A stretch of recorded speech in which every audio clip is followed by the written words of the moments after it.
In 1888, Lajos Nagy, a penniless Hungarian immigrant, arrived in Saskatchewan. Just 18 years old, he couldn't speak a word of English and owned nothing. What he did have was a burning desire to build a home in the new land and to make something of himself.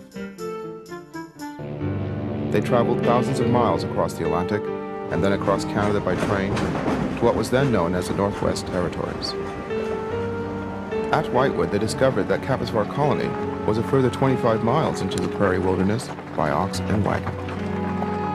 Lajos and the other newcomers found themselves completely isolated, dependent on each other, sheer determination, and faith for survival. Lajos and his father, Juri, both claimed homesteads. The early days were a struggle for Lajos and his new bride, Rosalia. Lajos and Juri began clearing the land and turning sod.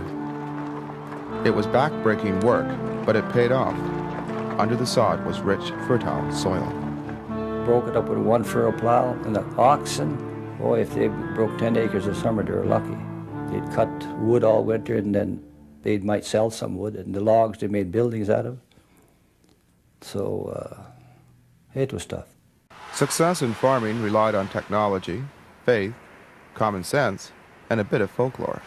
You take a knife, you put a drop of water on the knife and set the seed into that drop of water. And if the water disappeared, that meant it's going to be a dry year. And if the water stayed there, it'll be a good year. And it was about 90% right. With hard work and a strong faith, Kaposvar prospered. Lajos's farm continued to grow. His threshing crews were famous. So was the size of his family. He often joked that he had the same number of children as quarter sections of land, 17. By the Hungarian standards he grew up with, Lajos was a wealthy man. Observe the laws of Canada and fulfill my duties as a Canadian citizen.